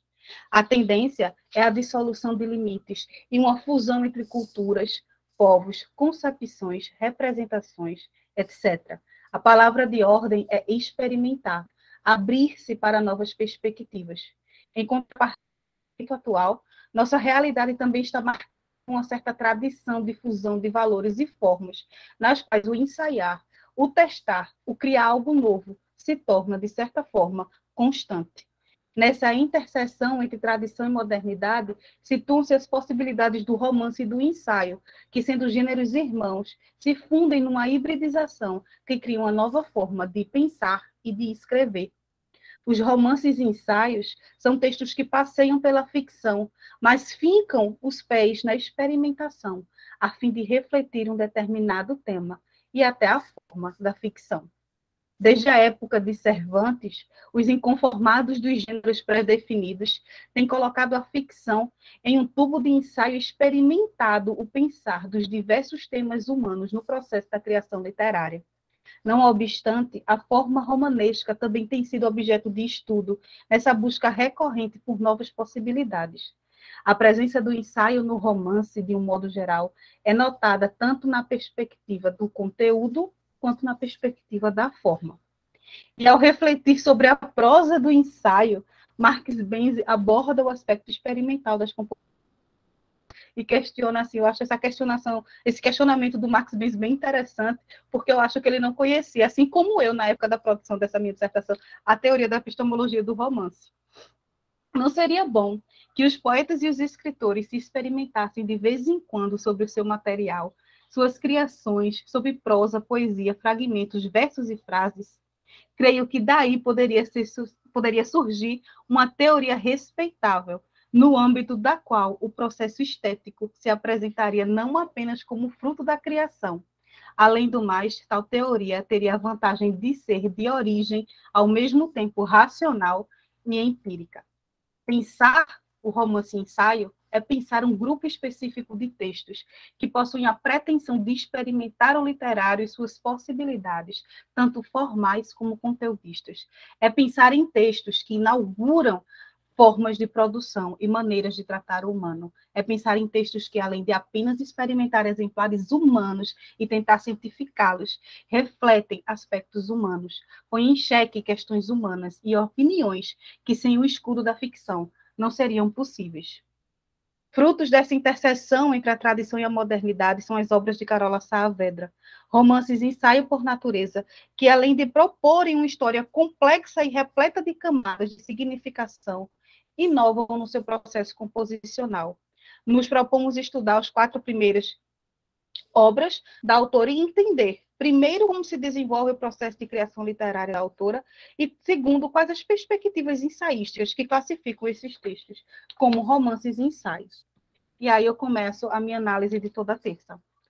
Autora do seu tempo, a narrativa de Toda Terça reflete características intrínsecas aos romances publicados na primeira quarta do século XXI.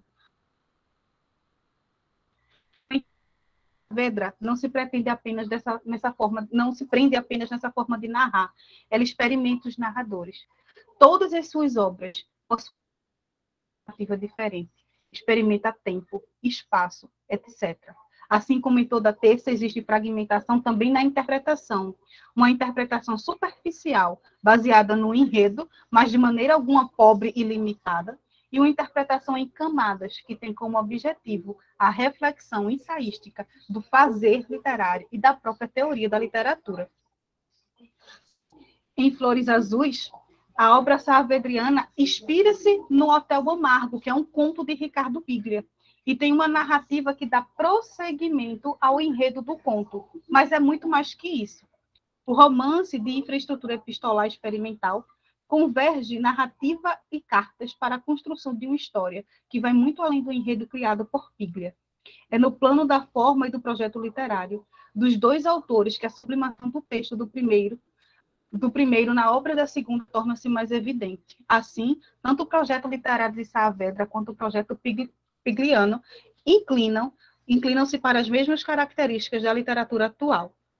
Segundo Marcelo Moutinho, para Piglia, mas aqui entendemos também para Saavedra, que a falsificação, a mescla, a combinação de registros, a barafunda de filiações constituem a argamassa desse novo modo de pensar a produção literária.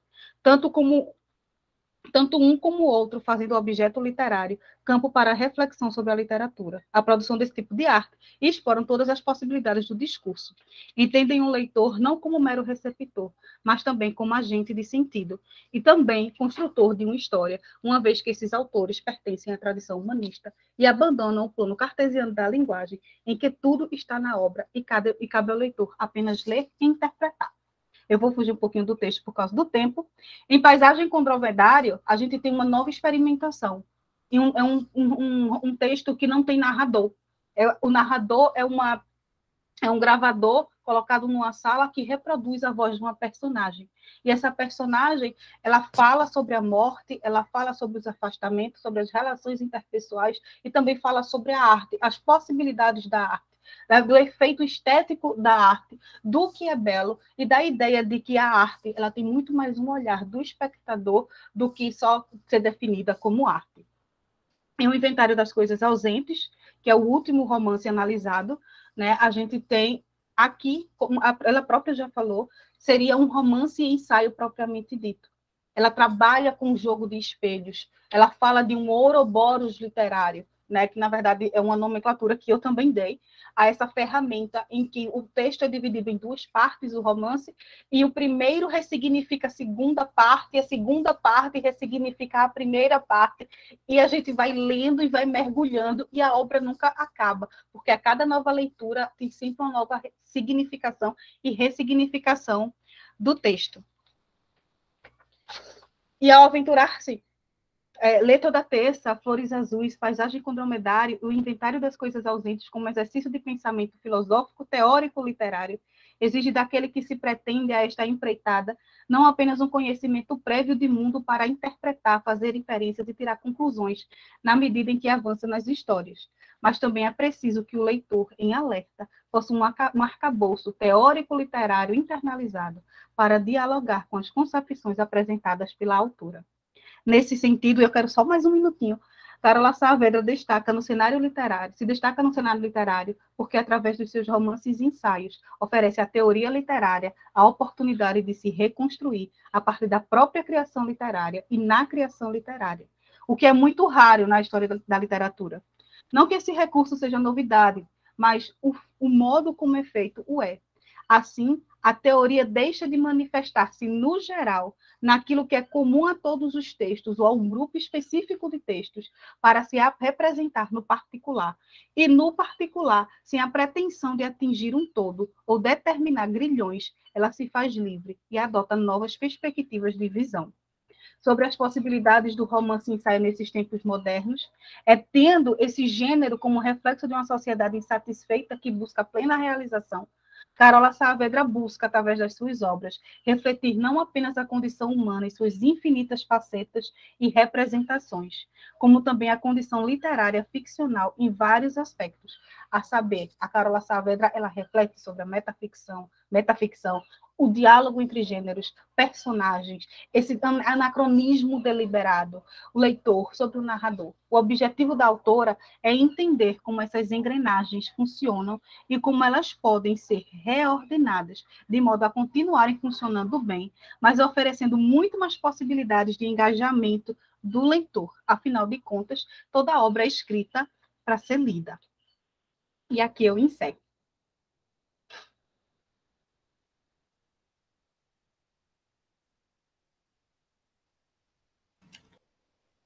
Muito obrigada. A gente tem aí muita coisa para perguntar, né? A gente tem 15 minutos, mas eu acho que a gente pode ficar mais uns 2, 3 minutinhos aqui, né? Muito obrigada, Jaqueline. Eu vou passar a palavra para a professora Ana Paula e o professor Itamar para fazer alguma consideração, algumas considerações que queiram, e posteriormente aos demais, né, para fazer perguntas, enfim, tá bom? Eu também gostaria de fazer perguntas, se tempo houver, claro.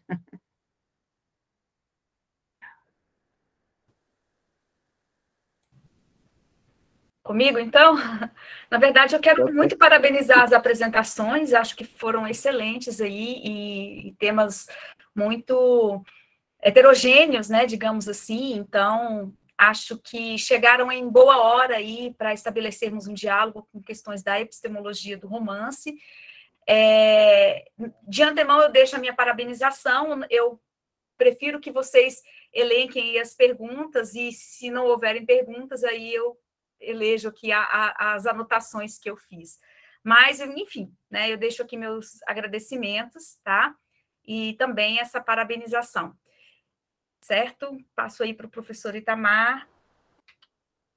Eu também quero parabenizar pelas apresentações, visões completamente diferentes das que a gente já vem propondo nas pesquisas de epistemologia do romance, algumas novidades e interações com o objeto de pesquisa da epistemologia. Então, fiquei muito feliz com as apresentações. É claro que o tempo é tão curto, né? Eu fiz várias anotações para fazer algumas perguntas para cada um de vocês, mas assim, me surpreendeu o aprofundamento com que vocês estão encarando a questão da literatura a partir de uma lógica que está no próprio nome do simpósio, né?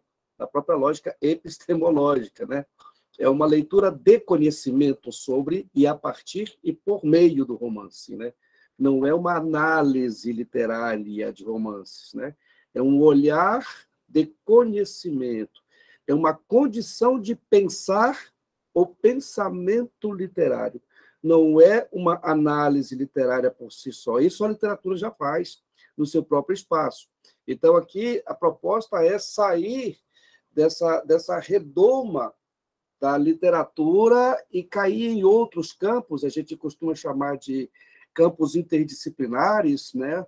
Ou nos trânsitos disciplinares, que permitam a gente fazer uma leitura do romance, mas com base em outros conhecimentos também.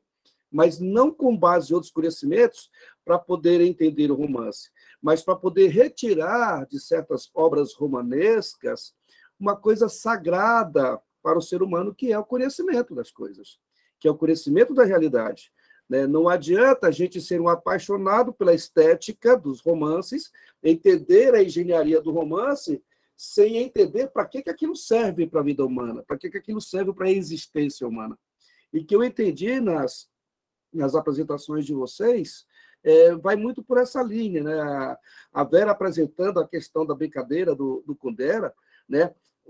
Uma questão que o Kundera coloca muito, né? Como brincar, como rir de guerra, como rir de dramas de romance, né?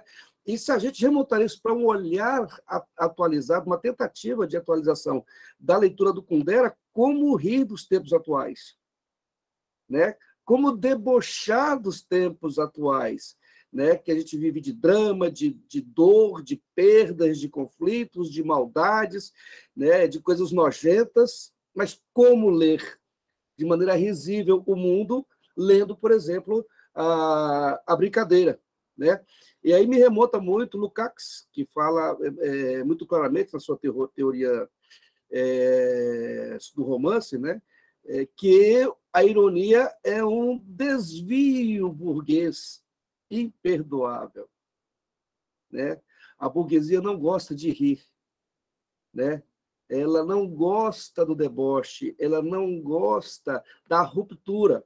Para ela, a harmonia é fundamental na sua própria condição existencial. É por isso que se prega ordem e progresso. Quanto mais ordem, mais progresso. Ridículo, né? É justamente um pensamento contrário que a literatura procura proporcionar. E eu acho que Kundera, né, Vera, caminha por aí, né? Como é que bota o risível, o riso, no período, ainda mais o período em que o romance é apresentado, um período de guerra pesada, de guerra fria, mas também de guerra prática, né? Na República Tcheca. Então, a ironia é um desvio burguês imperdoável, né? E é desolador para a burguesia saber disso. Por isso, a tentativa de sempre arrebentar aquilo que é risível, né? E os romances que trazem o riso, né? Ela desorienta a burguesia. Por isso que, no início do século XX, a gente tem uma tentativa de matar o autor e matar a literatura. Porque a morte do autor, desse autor debochado, desse autor que sabe fazer deboche, significa o controle total do pensamento humano feito pela burguesia. Porque a literatura é um lugar em que se chega mais rapidamente no âmago dos problemas existenciais humanos, né? A filosofia chega, mas ela demora um pouco mais a chegar, porque ela precisa das estruturas argumentativas, estruturas de lógica, estruturas ontológicas, assim por diante. Enquanto que a literatura não teria um compromisso com verdade, com falsidade, com o terceiro excluído, com o primeiro incluído, né? com as percepções binárias. A literatura se faz presente nas contradições. Sem contradição não existe literatura, né? A literatura não consegue conviver com a harmonia. Eu me lembro uma vez perguntando para o meu orientador se a literatura, que tipo de triângulo a literatura costumava utilizar. Se era um triângulo equilátero, olha que interessante, se era um triângulo equilátero ou era um triângulo retangular. Porque se é um triângulo equilátero, você não tem conflito. Então, o triângulo não funciona. O triângulo amoroso que não tem conflito, não funciona. Para ter conflito, as vértices têm que ser irregulares. E é isso que o romance procura, a irregularidade. Então, eu percebo isso, eu vou falar rapidinho de todos, porque eu escrevi assim, uns resumos rapidinhos de todos, depois aí vocês podem falar também. A Gabriela, quando ela coloca a questão da desilusão da personagem, né, do Don Quixote de Emma Bovary, ela tenta trazer aí umas discussões que eu acho bastante interessantes, que é a questão da intertextualidade, o dialogismo, o trânsito disciplinar literário, né? Conceitos diversos que se interagem. E entre essas linguagens se busca uma certa ambição científico-metodológica de atualizar textos analisados ou de textos já escritos. A minha grande pergunta, né, é como atualizar textos via terceiros, portanto, para além do narrador e dos seus leitores de época, mas leitores posteriores, né? Como atualizar essa leitura sem trair de maneira gritante a própria lógica do escritor. Eu acho isso um desafio enorme para a reflexão. Talvez a Gabriela possa ter algumas falas sobre isso. Não estou pedindo resposta, estou pedindo uma discussão. Tá? O texto, por ser uma realidade imediata, ou, pelo menos, um instrumento de acesso imediato à realidade, não recai no problema de ser um texto sem fonte de conhecimento. É uma pergunta que eu me fiz quando ela estava apresentando, né? Como fazer transferência de conhecimento a partir de romances já tradicionalmente, digamos assim, dilacerados academicamente, né? Todo mundo já falou tudo, praticamente, entre aspas, sobre Don Quixote, sobre Madame Bovary, mas que novidade para os tempos atuais, numa leitura intertextual, poderia se colocar a partir do que Gabriela apresentou. No caso do texto do do Luiz Henrique sobre Abionã e Exu, eu gostei demais da tua apresentação, até porque, primeiro, tu resgata uma leitura de África, e eu sou apaixonado pela África, a partir de 3 lógicas que a própria estrutura romanesca de Olinto apresenta, que é a reterritorialização, a retradicionalização, e aqui você vai pegar forte nesse tópico, que para mim me chama muita atenção, é a redemocratização. Na questão da retradicionalização, essa volta para a África, ela é uma volta cheia de contradições, porque você tem um Brasil que está saindo da sua dilaceração de escravagismo, final do século XIX, e você tem uma África que está entrando no escravagismo severo, com a partilha da África, lá no final do século XIX, 1880 e pouco. Você tem o dilaceramento da África e o Brasil tentando sair desse estilhaço da escravização dos africanos. E como fazer, né, uma leitura, ainda que seja literária, dessa retradicionalização, essa chegada à África, e perceber que muitos pretos homens da África passaram a falar a mesma linguagem europeia. Agora, o romance dele vai apresentar o olhar da mulher. Eu acho que talvez é isso que é o caminho que Luiz Henrique está apresentando. É o olhar de uma mulher que está querendo refortalecer o gueto que desapareceu por conta da colonização no século XIX, século XVIII. Então, eu gostaria de ouvir mais sobre esse papel da mulher na obra de Antônio Olinto. Como é que ele percebe isso?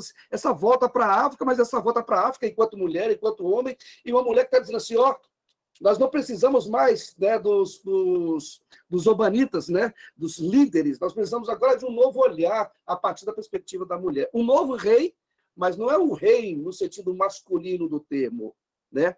Aquilo que a gente chama aqui na Amazônia, uma nova modalidade de cacicato, a cacica em vez do cacique, né? A mulher que tem poder, a mulher que tem autonomia em relação ao homem. E você colocou aí, muito legal, a questão do Exu, né? Porque, não sei se vocês conhecem, existe um conflito muito grande ideológico entre o Batalá e Exu. O Batalá é o senhor da ordem. Olha como é que está ligando com a fala de Gabriela. É o olhar da ordem. E Exu é o contrário. É o olhar da desordem. Então, se a gente for pensar romances, a gente vai acabar caindo em Exu, né? Que é a divindade da desordem, do caos, do conflito, da confusão. Mas é uma coisa maravilhosa, porque sem conflito não existe romance. Eu acho que por aí, eu acho que o Olinto foi nesse caminho, não sei, o Luiz pode melhor me explicar, porque ele que fez a leitura. Leonel também, ele coloca um ponto fundamental em Sol, em Marília Gabriela, que é na relação entre o escrevente, como ela própria se propõe, e o lerente, como ela própria se propõe. E ela propõe, nessa relação entre os dois, o que está no meio, o que faz a ligação entre os dois, que é o próprio texto. Mas não um texto também, aí voltando a ideia de Luiz, a ideia de Gabriel, não um texto harmonioso, mas um texto fragmentado, né? Um texto que você tem que navegar, até conseguir entender qual é, de fato, o papel da escrita de Gabriela Ransol. Eu acho que podemos dizer até, não sei se o Leonel concorda, que o texto é o lugar de aproximação entre aquele que escreve e aquele que lê. Não é o lugar, embora dentro do texto você encontre conflitos os mais diversos, mas o objeto do texto, a existência do texto é uma realidade. A existência do texto é que permite essa relação, esse diálogo entre o escritor e o leitor. E essa leitura é que vai permitir o confronto da lógica da burguesia, né? Afinal, a burguesia não gosta e tem um desprezo pelo não contraditório. A coisa tem que estar sempre arrumadinho para a burguesia controlar toda a estrutura social e existencial. E o romance de formação, o romance que se preza, ele tem ojeriza, ele tem ódio daquilo que não é contraditório, né? E, finalmente, Jaqueline, né, com a sua bela apresentação e seu sotaque maravilhoso, né, de nordestina. Não se preocupe, sou filho de cearense, embora seja de Brasília. Eu sou meu doido. Sou filho de cearense, nasci em Brasília e estou no Pará trabalhando, morando aqui. Então, mas o sotaque sempre me remonta à minha infância, às minhas memórias, até porque mamãe, que tem 90 anos, até hoje ela não perdeu o sotaque dela, então, quando eu volto para casa, eu tenho que reaprender a falar o nosso nordestinês, né? Mas a sua fala sobre a Saavedra me chama muito a atenção, principalmente quando você fala de esgarçamento do romance, né? O que é o esgarçamento? Que horizontes alcançar com os romances de Saavedra? Quando eu falo que horizontes alcançar, porque como você está apresentando uma escritora que pensa em romance e pensa em ensaio, como pensar ela juntas? Eu defendi um doutoramento em Herman Brock, ele é romancista e também ele é ensaísta. E ele coloca tudo isso num livro só, que é uma loucura, né? Para quem está de fora, que não tem uma percepção epistemológica da obra de Herman Brock, não consegue perceber a dimensão de colocar um ensaio dentro de um romance, né? Como se coloca um ensaio analítico, ou até mesmo um ensaio, como é que eu poderia dizer, epistemológico, ao pé da letra, sobre a realidade, né? Mas sem fugir da lógica de um romance, né? Puramente romanesco. Como fazer isso? E o brilhantismo do Herman Brock, por ele ser romancista, por ele ser ensaísta, ele consegue entrar nessas perspectivas de ajuntamento de diversas estruturas. Me parece que a Saavedra tem esse desejo, tem essa vontade de fazer essa mistureba toda, né? Provocar a gente a falar assim, olha, sai do seu espacinho, romance não funciona dessa maneira ordenada e organizada de ser, o romance tem que ser mesmo dilacerado, fragmentado, bagunçado, porque é assim que a gente alcança as partes mais sagradas do ser humano, que são as partes mais desorganizadas, porque as partes bonitas estão na externa, né? O convívio, né? O Jung, quando ele vai debater a lógica do Nietzsche, ele vai dizer, o Nietzsche errou, porque o Nietzsche falou assim que ele tem que atravessar o abismo, né? Você atravessa o abismo para sair do homem até o além-homem. Atravessa o abismo. O Jung fala que nada. Você tem que entrar no abismo, não atravessar. É entrar no abismo das próprias contradições para se entender. Porque se entendendo, você entende o mundo. Então, a pergunta, talvez, para ajudar Jaqueline nos encaminhamentos futuros dela, seria se ela podia me falar mais sobre que possibilidade de estruturas experimentais se pode trazer ao debate numa perspectiva epistemológica, que nós estamos apresentando aqui, para alcançar essa questão do compromisso com o conhecimento. O pensamento literário de Saavedra, né, a partir do que você está apresentando e do que eu li, é uma tentativa de fragmentar pontos, mas não os fragmentos desorganizados. Né? São fragmentos que que na epistemologia nós chamamos fragmentos que têm um eixo epistemológico, né? Que tem um eixo de conhecimento. Ela tem um princípio, aquilo que a Ana pediu para eu escrever agora, ela tem uma invariância no modelo de pensar. E essa invariância está lá nos fragmentos que ela está apresentando, com certeza, embora eu não seja qual é, porque eu não sou especialista dela. Então, como pensar esse Ouroboros, Jaqueline? Como pensar esse Ouroboros dela? Esse ruminar a própria obra para fazer obras novas, pensamentos novos, fragmentos novos. Eu acho que seria isso um resumo de tudo que vocês apresentaram, a partir daquilo que vocês falaram, do que eu li dos resumos de vocês, e minha percepção das apresentações. Eu agradeço muito, desculpe falar demais.